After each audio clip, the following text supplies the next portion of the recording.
Welcome to Beyond the Board, where we break bread with some of the most interesting industry leaders. I'm Jason Beekle, CEO of Whole Foods Market, and I'm honored to host in-depth conversation with some of the most innovative and impactful leaders in the food industry.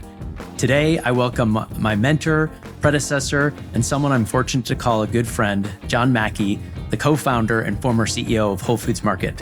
John Mackey is a pioneering figure in the natural and organic movement. He started in 1978 in Austin with one small natural food store called Safeway and transformed that into Whole Foods Market.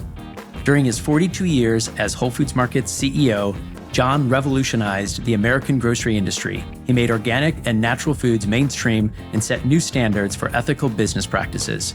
He positioned the company to be known for its emphasis on sustainable agriculture, environmental stewardship, and conscious capitalism, a business philosophy that John helped develop to create value for all stakeholders, not just shareholders. He's also the best-selling author of books that include Conscious Capitalism, Conscious Leadership, and The Whole Story, which illustrate his business philosophy of combining profit with purpose. John recently launched his latest entrepreneurial vision, Love Life, which combines health food, cafes, medical services, including primary care, fitness facilities, spa services, and wellness education under one roof. I'm thrilled to have you here today, John. Great to be here, Jason. Thanks for inviting me. Well, thanks so much for coming back to Whole Foods Market headquarters and joining us back in your old office or Beyond the Board. And it's just so great to have you back in the building. It's kind of bizarre being back in the building. It's like, it's deja vu. It's great. I'm glad to be here. Yeah. Well, tell me, looking back at your decades-long journey with Whole Foods Market, what decision would you say was most pivotal? There's, of course, a ton of decisions that were most pivotal. I think I'm going to name three. The first one, of course, was the decision to start the company. That was probably the most difficult decision. I remember I was living in this vegetarian co-op, and I was working in a small natural food store called the Good Food Company, and I was thinking I could probably do this. And I came back to the co-op and got together with my girlfriend, Renee. And, at that time I was 23 and Renee was 19. I looked her in the eye and said, "What do you think if we start up our own store?" And she thought it was a really cool idea. So we did. And so that was the first decision. Secondly, that first store was called Safeway, and it was in an old Victorian house about half a mile from where we're sitting at 8th Street in Rio Grande. And it was not in a commercial strip center. And Safeway really struggled because I didn't know much about business at that time. And so we needed to get out of there if we were going to survive. And we relocated to the first store, the first Whole Foods Market location at 10th and Lamar, also about a half a mile from where we're sitting right now, and merged with another small natural food store called Clarksville Natural Grocery. And together we started Whole Foods Market. So that was obviously a huge pivotal.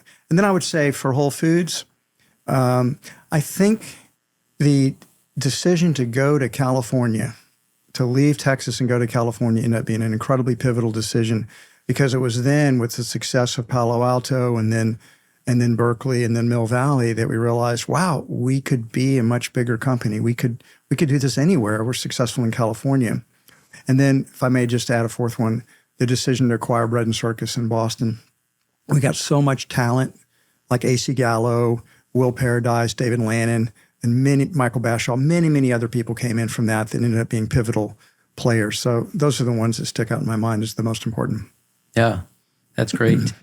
While at Whole Foods, how did you maintain innovation and an entrepreneurial spirit and within the company as it grew?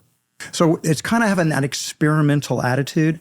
Let's try something different. Let's think outside the box here, and not punishing the mistakes, but definitely rewarding the successes. Yep, that's great. Well, you and I lead in very different ways, and I think that's one of the things that's made us very complementary. We're both being our authentic selves, and the way that we want to be able to help and support and lead the company. And can you share maybe with our listeners just a little bit about your leadership style? Yeah, my leadership style is, I would say I'm very purpose-driven. I'd say, and also I think I'm an inspirational leader. I think I get people excited. I put forth a vision that people can rally behind. I have my style is also sort of bold, aggressive, move forward. not cautious, willing to make mistakes, admit that I made mistakes, back up, start over again. I'm doing it all again with Love Life. I made a ton of mistakes so far, but I'm learning rapidly and then correcting the mistakes and moving forward. So I'm not what I call a good detail manager. I'm not particularly great at operations. But because I'm self-aware, I'm a very self-aware leader. So I kind of know what I'm good at, and I also know what I'm not good at. And I just make sure I build a team that complements my strengths and compensates for my weaknesses. And you were a great example of compensating for some of my weaknesses. So one of the reasons we made a good team. Yeah, and one of the ways I would describe it is you're very empowering. As someone who's had a chance to work directly for you, I think it's one of the ways that you help bring fulfillment for the team members that are on your team, and you're there to help provide the vision and the strategy and the sort of bold direction, and they feel empowered to go and. The great thing about empowerment is that, particularly if you set empowerment plus high expectations, people don't want to let you down. They don't want to disappoint you. So actually, I got a lot out of people that they felt empowered, but they also knew I was expecting a lot, and they didn't want to let me down. So I think that combination's a powerful one. I would say that there's a shadow side to people's strengths. So one of the shadow sides for my empowerment is sometimes I empower the wrong people too long, and they make mistakes, and I might be slow to correct them. So again, that's kind of like the other side of the innovation side. You're going to have some mistakes, but the thing is, when you empower the right people and you let them run, when you empower the Jason Beekles and Walter Robbs and Glenda Flanagans and Sonias and Keith, they are so capable and competent that they take the company to the next level. So part of it's having discernment about who to empower and who not to empower. Yeah. And it's good advice. How has your leadership philosophy changed since the early days of Whole Foods Market? At the early days of Whole Foods, I don't know if I had a leadership philosophy. I didn't even know I was an entrepreneur until I'd been doing the business for a few years, and somebody told me I was. I was just passionate about selling healthy food to people and creating a business, and it was all just I tell people this, they don't kind of believe it. It's just an adventure. It was like, this is going to be fun. We're going to create this together. It's fun. You have this camaraderie. You have the hard times, you have the good times, and you're learning as you go along. You're constantly learning. I cannot emphasize that enough for entrepreneurs. You must continue to learn all the time. If you don't, you're going to fall behind your competitors, and you're going to end up losing. So you have to be willing to learn from your competitors. You can't put your ego out there and think, well, we're better than everybody else. There's nothing else to learn. So, so my leadership style, it's also getting people around you that you don't piss them off so much that they counteract the empowerment. Meaning, some people I just could not work with, really, and I began to realize that's something that changed over time as I began to be more discerning about. Yeah, I really can't work with that. That doesn't mean that person would have to leave the company. They just couldn't be somebody I worked with. It couldn't be somebody that reported to me.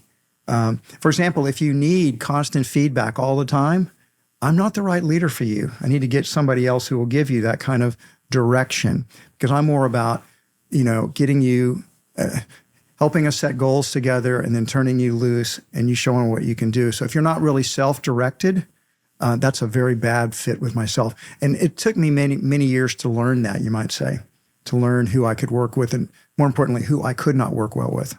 Yeah.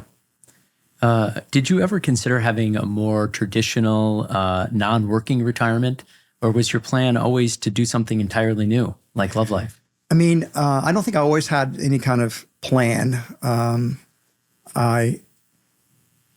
You remember, I'm not going to go into details. It's in my book, the whole story. But I've been thinking about Love Life. Didn't have that brand name back then. We were calling it just Healthy America as a placeholder. I've been thinking about it for years.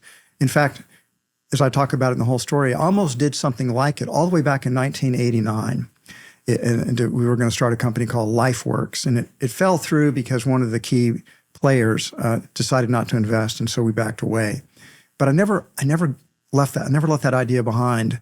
And it's what it really is it's just trying to help people become the healthiest version of themselves. That's very consistent with the higher purpose I felt with Whole Foods. We're trying to help people eat healthier and try to make the food healthier, make the agriculture more sustainable, more regenerative. And so in some ways, Love Life's just a continuation of Whole Foods' higher purpose that I felt with Whole Foods. Just now it's not only about food. It's about all types of different wellness modalities. It's about not just food, but exercise and sleep. It's about stress management. It's about emotional health. It's about spiritual health. And so it's kind of like, I like to turn that question around when I get asked it. It's like, well, I feel like I know how to help millions of people be healthier. Don't I have some responsibility to try it? Mm-hmm. I mean, would I be really happy if I just, knowing I could help a lot of people, I just decided to just play pickleball and lie on the beach and read books? It'd be fun. It'd be relaxing. But I'd always know that I could have done more and I didn't even try. So part of it's just how I'm wired. So I guess the long and winding answer to this is I don't think I could just have a traditional retirement and be very happy. Yeah. Well, it's really exciting what you're doing with Love Life. Do you want to tell our listeners a little bit more details as far as like how these offerings sort of come together and sort of what your vision is of the purpose and what you'll be able to achieve? Well, the first location is in the Los Angeles area. We'd like to have done the first one in Austin, but we couldn't find a good location. But we will do the second one in Austin. We've made that decision. So we're looking for that second location right now. Love Life is, first of all, it's really big. It's as big as a traditional Whole Foods market. It's 45,000 square feet. It's in an old Best Buy. And it happens to be located in one of Whole Foods' most successful stores in Southern California in El Segundo, right off Pacific Coast Highway 1. And Whole Foods, in fact, is just one storefront in between Whole Foods and Love Life.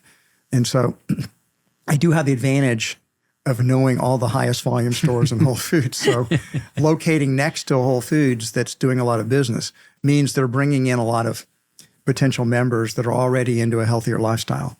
So, but what Love Life is that so you enter into it, and the first thing you see is we have a healthy Whole Foods cafe, and it's what I'd call plant forward, but it's not strictly plant based, not strictly vegan.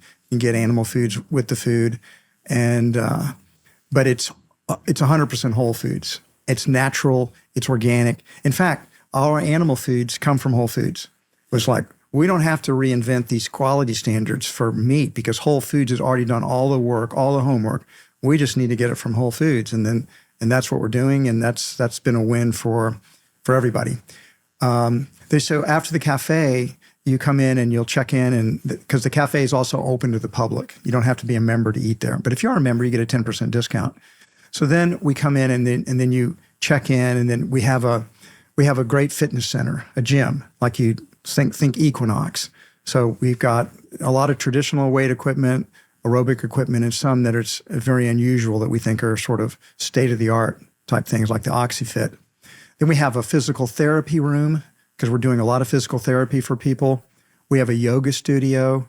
We have a Pilates studio. So and we do all kinds of, and then we have a spa. So just kind of like not a medical spa, but think of it as like what you'd get in any kind of nice resort. Where you do massage, facials, various wraps, and then we have a massive amount of recovery equipment, and we'll call it biohacking equipment. So we've got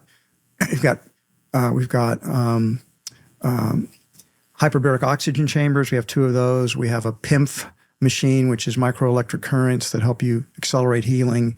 We've got cryotherapy. We've got 4 infrared saunas. We've got 4 red light therapies. We've got a lymphatic suit people can wear for lymphatic drainage. We've got 6 cold plunges set in the 30s, the 40s, the 50s, and the 60s. We've got a great steam room, a great sauna. We've got great dressing rooms. It's big. And we also have 3 indoor pickleball courts, which are very, very, very popular. And as you know, growing around the country. I can imagine so. But anyway, it's big. And it's most people, I will tell you, Jason, so for about the first 20 years when we started Whole Foods, people, when they'd come into it for the first time and they'd say, this place is incredible. I've never seen any place like this before. This is amazing. And of course, now Whole Foods is so well known. Everybody's been into Whole Foods. So that sort of surprise value, which we had for so long, is no longer really there. It's back at Love Life. People come in and they say, wow, never been in a place like this before. This place is cool. Wow, this is really neat. And so it's like people didn't know they needed a Whole Foods until they went into one. It's kind of the way it is with Love Life. They don't know they needed Love Life until they go into it, and then they get excited about it. Yeah. Could you talk a little bit about some of the different medical services that you have in the primary care as well? So we're set up with primary health care there. So we have two medical doctors. One's integrative and the other's functional. And the main thing is like our healthcare system, as we know, is broken. And I call it, we tend to follow what I call the plumber's model. When do you hire a plumber? When you need it, when your pipes are broken, right? Well, most people do the same thing with a doctor. When do they go see a doctor? When something's broken. Yeah. And unfortunately, that was pretty good philosophy back in the day when infectious diseases were killing people. So if you were going to die of cholera, or you were going to you had some kind of infection, or you got cut, and then you were getting gangrene, you were getting blood poisoning, or you could die of influenza, or all these types of infectious diseases. That's not what kills Americans anymore. That's, between antibiotics, vaccinations, people are not dying from polio. They're not dying from tetanus. They're dying from chronic diseases. They're dying from heart disease. They're dying from cancer. They're dying from obesity. They're dying from type 2 diabetes. They're dying from autoimmune diseases. Infectious diseases are way down the list of what kills people. And the chronic diseases, they take decades to develop, mostly. I mean, there's some childhood cancer cases, but most people develop cancer later on in their lives. So our theory is we call it a signature assessment on people. First, we find out where people are. How healthy are they? Or how healthy are they not? So we have to establish a baseline. So we put people through, become members. We put them through a lot of testing. We establish where they are. And then the doctor and our care team work out a plan for them to begin to heal, to begin to become the healthiest version of themselves. Think of it this way. We're all on a health journey. We could all be healthier than we are. Most people aren't as healthy as they think they are, and they don't find that out until, shockingly, they had stage 4 cancer and they didn't even know it, but it had been growing for decades. Yeah. Well, in the Love Life case, that won't happen. You might discover you have cancer, but we're going to catch it in a much earlier phase, or we're going to see the atherosclerosis building up in your arteries. And so many of these diseases can be prevented, and then most of them can be reversed. Most autoimmune diseases are reversible. Type 2 diabetes is reversible. Obesity is reversible. So the idea being that we can help transform people's health over time. First, we have to establish where they are. First, we test them. Then we treat them. Then we track them. And we'll go back for additional testing. We'll get their wearable data downloaded. The care team's working with them. And then we make progress. And so the vision is the doctor's job is to keep you from needing to see a doctor. Yeah, love it. Love it. Move away from the plumber's model into wellness and helping people be the healthiest version of themselves. And by the way, not just physically, but also emotionally and spiritually. We're doing things at Love Life there as well, from meditation to breath work to sound baths. We're going to be introducing some cool new technology there called Evolve technology that maps our brain waves, helps people to learn how to meditate better, how to relax, how to release stress. So this is the vision, helping people be as healthy as possible. That's outstanding. How did your experiences at Whole Foods Market influence the approach that you're taking to Love Life, would you say? You got to say it influenced everything. I mean, it's like we're trying to put a Whole Foods type of culture in there to the greatest degree possible. The guy running it's from Hilton Hotels in LA, so it's kind of a hybrid right now between Whole Foods and Hilton. One reason I want to do the second one in Austin is to get a stronger Whole Foods culture really rooted deeply in there, which means very customer focused, very team member focused, very mission driven, very purpose driven. Yeah. One of the things that a program that you helped inspire and build out at Whole Foods was our immersion program. We now call it our Healthy Retreats program. But one of the things that for me is so amazing about this is an opportunity for team members to be able to go on this retreat or this immersion. Many of them who suffer from some of the diseases that you were just mentioning, whether it be diabetes or heart disease.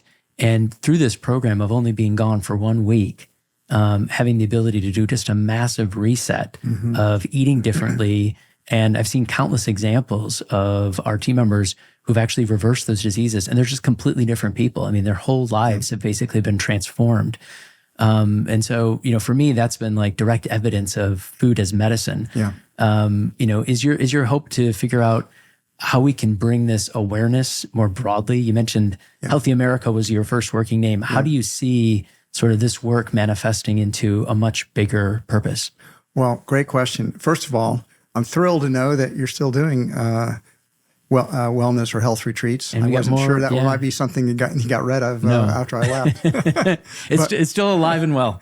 And that is one of the inspirations for Love Life, is because my own health journey has been such a gradual thing over many years. I've never had. I mean, I'm very, very healthy, but I've never, because I've been eating so healthily for so long, I never had sort of like a big transition. I just kept getting healthier. But one of the things I learned from the total health immersions or healthy retreats is that when you stop, the human body is far more resilient than I realized. When people stop poisoning themselves, the body begins to recover fairly quickly. And we saw that in just a week, that people could drop 10, 15 pounds in a week. They could drop their cholesterol 40 or 50 points in a week. They could lower their blood pressure 30 points in a week. The body wants to heal itself if we will stop poisoning it and give it the nourishment that it needs. But one of the other learnings I took away from the total health immersions was food addictions are so deep, it's very difficult for people. Recidivism's high. In other words, people make progress, but when you go back into an environment, when your friends and family, they don't really want you to succeed, because that means they would need to change too. And so it's kind of like, I always use the analogy, like, let's say that you're an alcoholic and we put you into rehab, and you come back 90 days later, your craving for alcohol's gone, you're sober. Yeah. But if you go back and you hang out with the same friends you were hanging out with before, who like to go to bars and drink, you're not going to stay on the wagon. Yeah. So it's no different with food. Food is very addicting. Standard American diet is a highly addicting diet. Most Americans are addicted to it, and that's why 74% of Americans are overweight and 43% are obese, because of the standard American diet, which is people are addicted to it. So one of the things I knew is we needed to create a community. Love Life is trying to create a community of people dedicated to becoming the healthiest version of themselves. Then it's like the same principle of AA. If you're in a community of support, you have to have, if you want to stop being an alcoholic, you got to stop hanging around with people that drink. And if you want to be the healthiest version of yourself, you need to develop friends who share that similar goal with you. And Love Life is a place for those people to come together. Yeah, I love that. One of the things that I feel so fortunate to have is the ability to work with you for over a decade. You also had an 11-month transition, which really helped me before stepping into the CEO role, being able to work. Well, we both know that last year you were the CEO. I was the CEO in name only. No. Many days I was coming to this exact room at the end of the day and say, John, I need some of your advice. What would you do in this situation? But for me, it was so great being able to help me step into the role with your support. And one of the things that I'm so proud of is what you were able to create with Whole Foods Market, a place where our team members love to work and love to be together, and where customers love to shop. And for me, keeping the culture that you really helped cultivate and our core values and our higher purpose, for me, is really paramount. What are some of the things that you feel are so critical to maintain at Whole Foods Market to make sure that our culture stays alive? Well, the cultural champion program that we're doing, I think is very important because, what I've decided about, because I get asked by young entrepreneurs all the time, about culture and how do you create a positive culture. And I say, well, first, it starts with purpose. You have to have a higher purpose and you have to believe in it yourself otherwise. And then furthermore, the founder or the CEO needs to the greatest extent possible embody that purpose. Meaning people pay so much more attention to what you do than what you say, that if you're not embodying that purpose, people won't believe it and it'll start to fade away. Also, as a company like Whole Foods, which has more than 100,000 people working for it, new team members are coming in every week. You can't take that culture for granted. So purpose needs to be something that's constantly talked about in the orientations, embodied by the leadership. Otherwise, it just gets forgotten. It just gets forgotten. You wouldn't think it would be, but because so many new people are coming in, unless they are enculturated, it won't stay there. And then secondly, the core values are so essential, and those tie into the purpose to a certain extent. They're like a further explanation of what the purpose is really. And then, as you know, we got inspired by Amazon back in 2017 when they bought the company for their leadership principles, and we adopted our own leadership principles. Some of those overlap with Amazon, but many or most of them are unique to Whole Foods. And so that sort of forms the working structure for the culture. And so also the final thing I'll say is that this is not something you can delegate to the HR department or team member services. They can't do the culture. They can help support it. It has to be something the leaders of the company, particularly the CEO, is in some sense you're the chief culture officer, and because people are looking to you, and if you don't embody the culture and you don't live it's to that extent it's still slowly dying. Yeah, no, we see this happen. By the way, I've seen it happen in so many corporations. They go out and they bring a new CEO in from the outside. Let's say when Home Depot did that, they bought a Nardelli in from General Electric, and he was a General Electric guy. So he tried to put the General Electric culture into Home Depot, which is one of the great culture companies in the world. Yeah. Well, cultures are also like immune systems, and the culture just reacted against Nardelli and basically ejected him. So culture is not something to be underestimated. It's very important. And if you want to maintain it, you live it. Hopefully, when you're ready to retire, we'll have somebody else that's within Whole Foods that embodies the culture take your place. And it's one reason I really wanted you to be it, because I saw that you believed in our culture and you embodied it. And I thought, Jason's the perfect guy to take my place here. Yeah, well, I had some great mentorship on that front as well. What were some of the challenges to maintaining the culture as the company grew? Obviously, there was a lot of organic growth, but there was also a lot of acquisitions that took place as well. So how did you sort of those are different things. So I'll take the acquisitions first. We did a lot of acquisitions, and my general attitude towards acquisitions was always not to assume that we were doing everything better than the other company was. I would always want to ask, what are they doing better than us? What can we take from their culture? What can we take from the way they operate and incorporate that into Whole Foods to make us better? So there's a tendency, and I say I experienced this when Amazon bought Whole Foods, but on the other side of the table, there's a tendency to believe that we don't have anything to learn from the acquired company. After all, we acquired them. That proves that we're sort of like better. And that's a very bad attitude to have. The right attitude is like, what can we learn here? How can these companies make us better? And so that's the attitude I took with all the acquisitions. I always assumed they were doing things better than we were doing in some areas. Like Bread and Circus was so good in perishables. Mrs. Gucci's was so good in marketing. And so every one of the acquisitions had something that they were a lot better than Whole Foods, and I just wanted to absorb it. So, but then in terms of integrating those, what do you do about integrating those acquired companies? So I realized something pretty early on is that you could group the employees or the team members of the acquired company into one of three buckets. And I found that percentages were pretty steady. About 20% of the people from the very first day thought this was the best thing that ever happened to their company. Mm-hmm. They loved Whole Foods from the very first day. It's like, oh my God, this is a dream come true. I love Whole Foods. About 20% are the exact opposite. This is the worst thing that ever happened. This company was great, and now we've got these whatever, bunch of hippies. These people don't have the same level of execution. We should have bought them. They're crummy, and their hands are crossed. And they just they hate us. Yeah. But then the big 60% fit into the middle, and they're what I call they're on the fence. They're taking a wait and see attitude.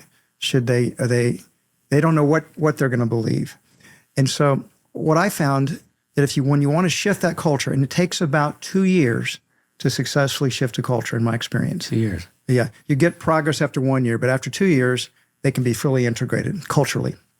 So the first thing is the people that are the enthusiasts, promote them. Mm-hmm. Yes, promote them, and also not just into their own stores, but promote them to other parts of the company, because they're going to be enthusiasts. And they're going to help sell other people that this is a good company to work for. And then what will generally happen over time is that the 60% that are on the fence, that are taking a wait and see attitude, they're seeing this is a good company. And the enthusiasts, the Whole Foods champions, are talking about how great it is. So they slowly begin to shift. Then you still got your 20% that are never going to shift, that hate you. They'll hate you till the day they die, and think this is a disaster. What you have to do then is they'll start to, when they begin to see that the people they're not doing this consciously, unconsciously, as it's becoming more and more a Whole Foods culture, and they're unable to stop it, most of them will start to quit. Mm-hmm. They just don't like it anymore. They don't feel like they belong. It's alien, and so they give their resignations. Good thing. You want them to leave. But there'll be some they're too afraid to let go.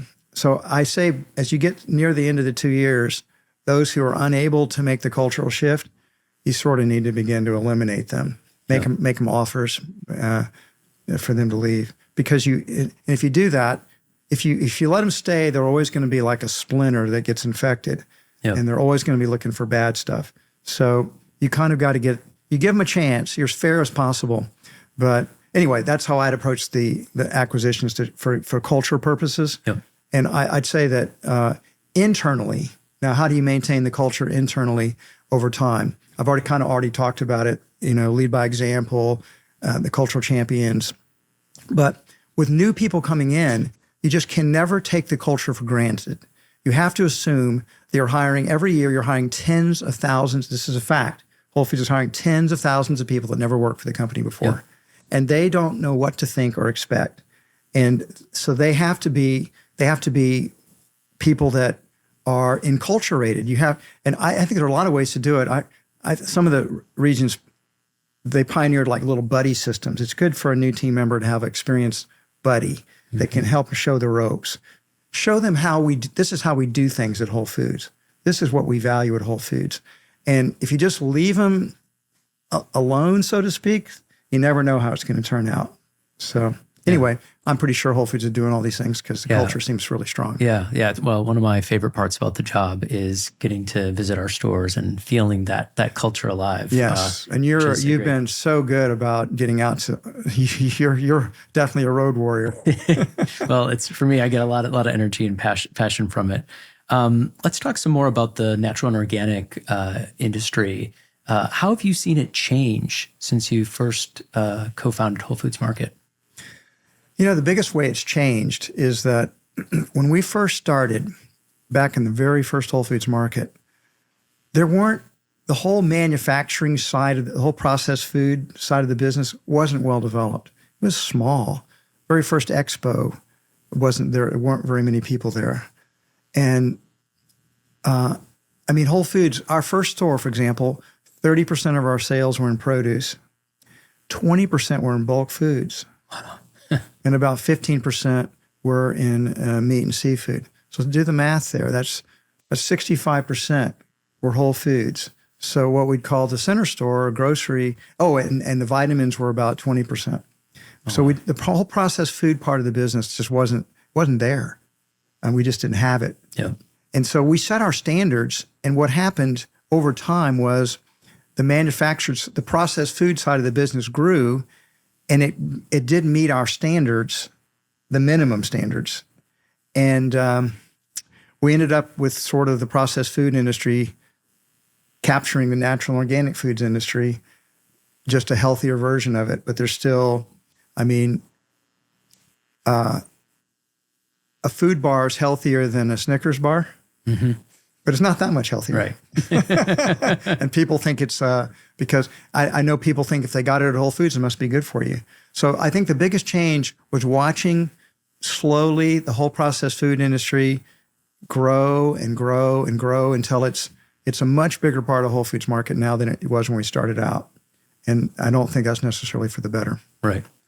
What emerging trends in food retail concern and excite you the most? Well, I just named one. Yeah. That's one that concerns me the most. What excites me the most? I'm very excited about certain foods that like non-alcoholic beers and wines, for example, because I stopped drinking alcohol now about 3.5 years ago. And I discovered non-alcoholic beers. I really enjoy them. Now I'm actually finding a couple of good non-alcoholic wines. Yeah. So that's a trend and I don't know if somebody told me this. I have no idea if it's true or not. But somebody told me that, so non-alcoholic beers was like maybe now 10% of Whole Foods Market's beer sales. It had gone from, I don't know if that's true or not. Somebody told me that. I don't know if that's true or not, but clearly that's a trend. Yeah. Another thing that I'm excited about, because I'm plant-based, I love the fact that vegan cheeses keep getting better and better and better, because that's something I had to give up, which I liked when I was eating. When I was just vegetarian, I'd eat cheese. Now I've given that up, and wow, there's some incredible plant-based cheeses. Really good options out there. So I find the continued innovations that are occurring in food to be interesting. Most of them, of course, I don't ever eat, but in the areas that I'm interested in personally, and I just discovered, and I can't pronounce the name, but I just discovered most recently a non-oil baked chip in Whole Foods. Oh, really? Yes, and they were delicious. Yes. All right, I need to check it out. Yeah. So I try to avoid oil, and chips are deep fried, so I want to avoid that. And here, this is very tasty, very low calorie, very healthy. I'd say a healthy chip. All right, I got to check that out. Where do you see the wellness industry heading in the next decade? The whole next decade thing is pretty difficult to do. So, and that's a media question I get asked all the time. So I'm giving you a media tip because they'll ask you that question. And I always say, well, nobody knows. Let's just go back and look where the world was 10 years ago. And who thought AI 10 years ago was going to be the big deal that it is today, right? Yeah. Or I remember when I used to get asked that question. I said, well, did you have an iPhone 10 years ago? Now everybody had an iPhone 10 years ago, but for a long time they hadn't had an iPhone. And it was like smartphones completely changed our lives. And so it's all you can do is project what you know into the future. What you can't project are things that you can't imagine that are emerging, that will emerge in ways that were unexpected. Wellness is an incredibly emerging industry right now. The testing protocols have gotten so much better, and there's a huge race on to be leaders in the testing business and wearables. And I can tell you, here's a trend that's going to happen. We're going to integrate AI into these wearables, and we're going to be monitoring everything. We're going to know our blood pressure. We're going to have the AI saying, John, your heartbeat is increased and your blood pressure has gone up 20 points. Take some deep breaths and relax, because this is if you continue to have this, you're going to be damaging your health. So I think wearables and AI and sort of biohacking we're going to become so much more conscious of or we're eating a food. I mean, you can wear a continuous glucose monitor and it'll tell you. Yeah. It's like, whoa, that piece of chocolate cake really spiked my blood sugar. And as you become more conscious of it, you stop doing it. Yeah. So I think people are going to become so much more self-aware of the impacts food is having on their bodies, but also various toxins, how to sleep better, how to, there's a technology we're going to be beta testing at Love Life by late summer, early fall, Austin-based company called Evolve Technologies, startup here in Austin.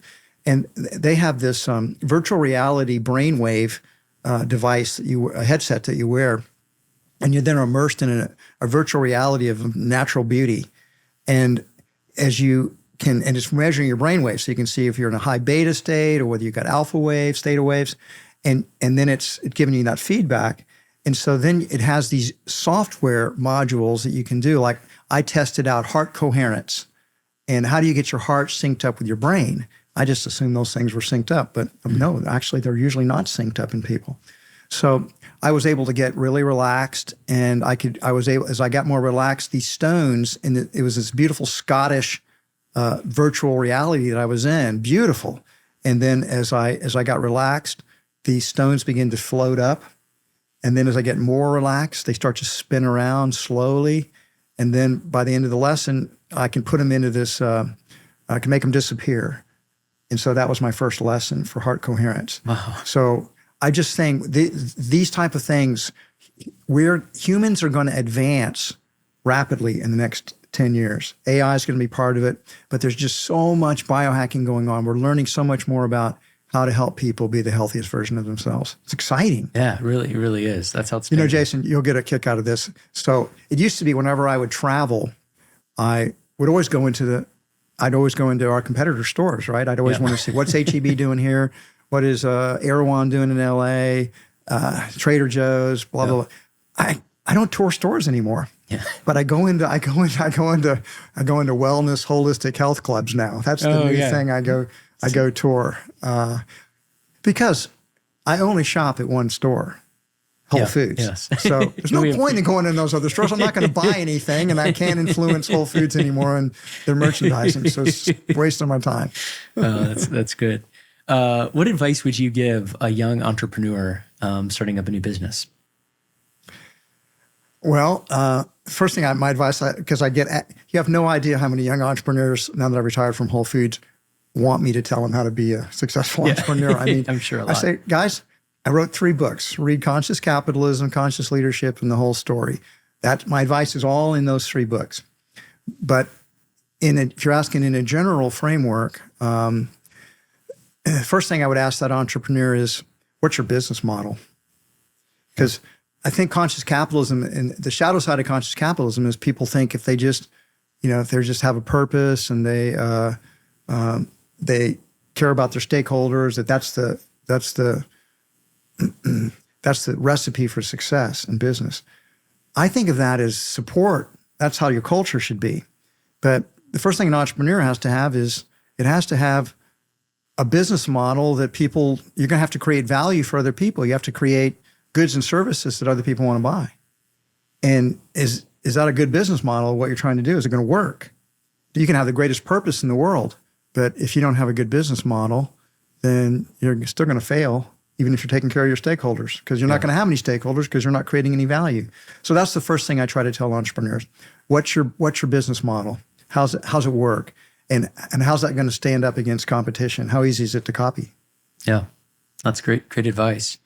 Well, we're going to move on to a section here, John, where we asked our team members what questions would they want to ask you on this podcast. And so we had hundreds and hundreds submit questions. And so I've got a few here for you today. So Michael Sen from our Cedar Park store, just north of here in Austin, asked, in your time at Whole Foods Market, so many programs were implemented to change industry standards, farming practices, helping to eliminate poverty, early nourishment education, and so on. What area are you most proud of?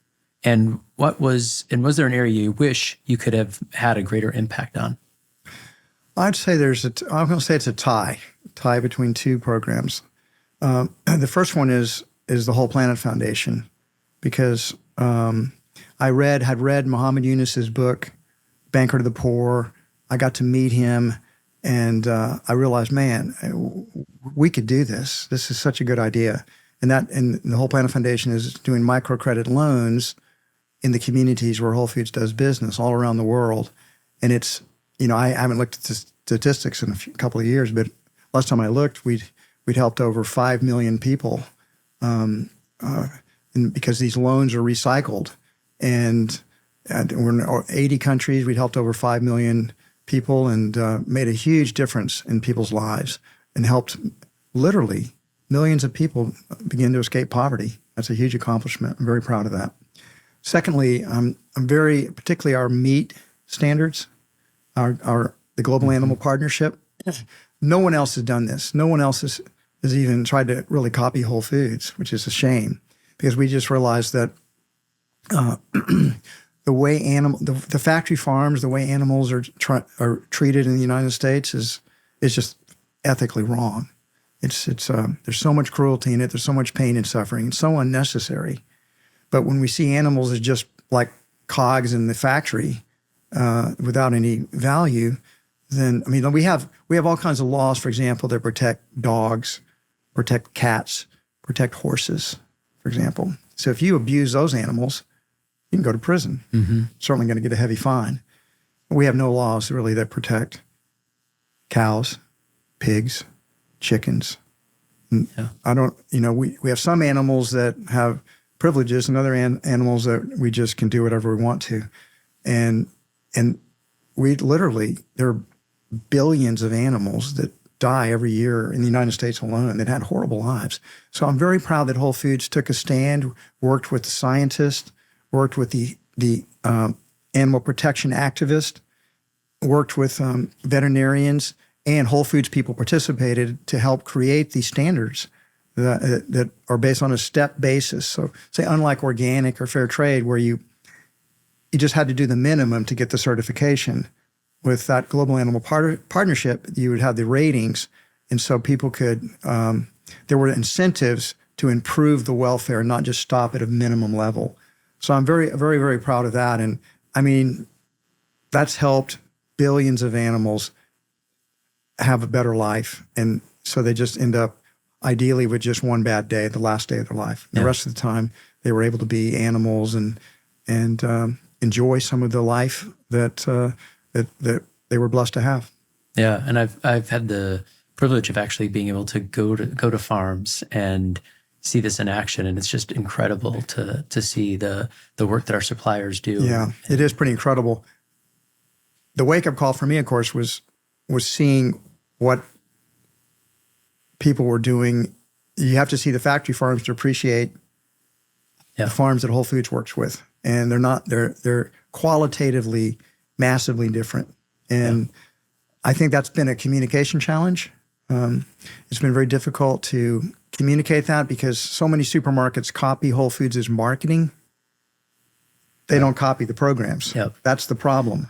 Standards aren't there. I am not going to throw down on any of our competitors, but I will just say there are people in the natural food industry that sell natural meat that's just regular factory farm commercial meat, but the government allows you to call it natural, and so they do. And guess what? It's cheaper than what Whole Foods sells, but it doesn't come anything close to the quality of Whole Foods' products. Yeah, totally agree. Our next question from a team member is William Frederico from our Littleton, Colorado store. And he asks, now that Whole Foods market history has already been written, would you do it all again? And what would you do differently? Of course I would do it all again. Because it's been an adventure. I've had an amazing life. It's been the funny thing is I was CEO of Whole Foods for 44 years, and it just seems like it was a few years, really. Yeah. I think maybe when you get older, you can look back on your life and you see it as you see the continuity of it all. So of course I would do it all again. And that last question is one I get asked all the time. And the journalists ask it to me. It's kind of a trick question because they really want me to say, what do you have really regrets about? Yeah, they want a gotcha moment. It's a gotcha moment. And I actually tell 3 stories. The first one is that it wouldn't matter if I'd gone back into the past and tried to talk to my younger self, he would never have listened to me. Or I go back and I'd make my second joke is I would say, do not get involved with her. She's going to make your life miserable. Stay away from her. You'll meet her. Just don't go out with her, even the first time. I don't care how sexy and beautiful she is. Don't go out with her. So, and then the third one is, I wouldn't do anything differently because it all turned out really well. It's been a grand adventure. And I made a lot of mistakes. So the question is, what mistakes would you change? But if I changed those things, then I wouldn't have learned the lessons I needed to learn. I wouldn't be the person I was today. Yeah. So I made a ton of mistakes, but because it worked out well, I don't want to change it. I will say one thing, that I wish there was one thing I would have done. I wish on the 2008, when Whole Foods was coming out of the recession, our stock had dropped 90%. We had taken in private equity money to keep the shareholder activists from taking over the company. And as we came out, our stock just went up and up and up and up and up. That was the time, looking back retroactively, I'd go back and say, drop your prices now. Our stock would not have gone up so much, but we could have done it then, and our stock would have continued to get better, and we would never have made ourselves vulnerable to the attacks that Jana Partners did that led to the sale to Amazon. Not that Amazon hasn't been a good partner for Whole Foods, but if we had foreseen that, I never foresaw that the supermarkets would ever get into natural foods as big as they did. If I'd foreseen that, and we had, coming out of that recession, had systematically worked to drop our prices, to cut our costs and drop our prices, we'd be independent today. Yeah. I still wouldn't be the CEO today, but you'd probably be the CEO, or Walter would be finishing up and you'd be taking over. But that's one thing I think maybe I would go back and change if I could. The next team member question is Odell Simmons from our San Luis Obispo store in California asked, Store I never visited. I never visited. I've not been to that store either yet. John, how would you measure Whole Foods Market's impact on the city of Austin, which is now an epicenter for art, music, and more? That's a good question. I can tell you that I always try to get people that are new to Austin, I try to give them some context. When I came to Austin 53 years ago to go to school at the University of Texas in 1972, and Austin, the metro area, including Round Rock, San Marcos, the whole MSA, was 250,000 people. And about 50,000 of those were students at the University of Texas. Now let's go today. Today there's 2.6 million people in the metro area. It's more than 10 times larger, still 50,000 students at the University of Texas. So there were hardly any, this was a state government, university, sort of hippie. The music scene was already happening. So that predates Whole Foods. Austin had a long, Jerry Jeff Walker and Michael Murphy and B.W. Stevenson, and there were so many musicians that were doing kind of the cosmic cowboy thing, hippie, country and western music. That predated Whole Foods. But when Whole Foods got going, we started up before Dell, and then Whole Foods and Dell were like the two growth entrepreneurial companies in Austin. And there were some others that had sort of corporate headquarters here that didn't start out in Austin. But the whole entrepreneurial thing, that's really happened in the last 20 years or less. Mm-hmm. That there are so many companies now based in Austin that started up here. I think that was a combination. I think of Dell's success, Michael Dell's success, Whole Foods a little bit, but also I think the University of Texas, and just Austin's such a great place to live. I just think the word got out, and Texas has a low tax state. It's a business friendly state, and so let's not forget Houston and Dallas and San Antonio are all booming as well. Yeah. So, but I think Whole Foods has something to do with it. I don't know if I answered the question or not, but we weren't certainly the main driver of it. Yeah. Well, Odell also wants to know if you're excited about your Longhorns being part of the SEC. Absolutely. Hook 'em horns. Our very last question comes from Nick Onimbo from our store in Red Bank, New Jersey. And his question is, when John Mackey has a day to himself with no responsibilities or commitments, what does he like to do? I think that depends on the day, right? But I can tell you the things I like to do. So first, is my wife in town or out of town? She's out of town right now, so that's a different day. Yeah. If she's in town, then it's going to be a day spent with her, doing fun stuff together. She's out of town Sunday, yesterday. So what did I do? I played pickleball. I played pickleball in the morning. I went for a hike. Went shopping at Whole Foods Market. Sunday's the best day to shop at Whole Foods because it's easy to drive over here. I can get a parking space wherever I want if you do it in the morning. And then I read. I'm a reader, so I read a couple of books. Watched a movie on Ernest Hemingway and Gellhorn and Hemingway. I watched that movie. Watched the Nuggets get crushed by the OKC. Yeah. A couple of friends, I had coincidentally had just friends drop over, something that very seldom happens. But they texted me and said, "Can I drop over?" So I guess I said, "Yes, you can come over." So I had some friends that came over and we hung out and talked for a while, and that was good. And it was just basically, it was a very relaxing day, cooked some dinner. And it was a very relaxing day because I did exactly what I wanted to do each minute of the day. Yeah. And when you have a lot of responsibilities in life, you seldom get days you're totally free to just do what you feel like doing in that moment. Yeah, those are the best. You're also, a very avid hiker. We've had a chance to go on some hiking and camping trips together. What's your favorite hike that you've ever done, or your favorite place to hike? There's two ways to answer that. The first is the most beautiful place I've hiked, and that, without a doubt, is in the Pacific Crest Trail, particularly the John Muir Trail portion of that. There's a 211-mile portion of that trail that has no road crossings, complete wilderness. You go through 3 national parks. You go through Sequoia, Kings Canyon, and Yosemite. And the beauty there is unmatched. But then the place I go back to again and again is the Appalachian Trail, which I fully hiked 2 times now, and I'm doing it a 3rd time, section hiking it. It's because it's so social. I just meet such interesting people hiking, and there's lots of good trail towns, whereas it's not that wilderness. You're going combination of camping and going into towns, and so you can take hot showers, eat some town food. But then increasingly, I'm getting into hiking around Europe, and I did the Alpe Trail. I'm doing a lot of. Usually, I try to get to Europe now in the summer for a couple of weeks to do some kind of hike there. Oh, that's awesome! Can't wait to hear about it. Well, let's get into our lightning round before we end today. Who is your mentor or hero? My father. Tell me your superpower.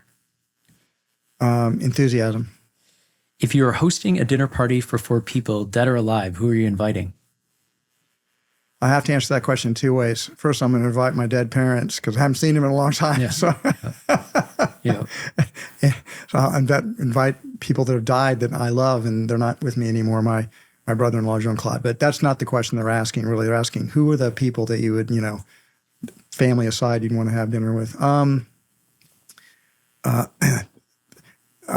Jesus, Buddha, Leonardo da Vinci, Abraham Lincoln.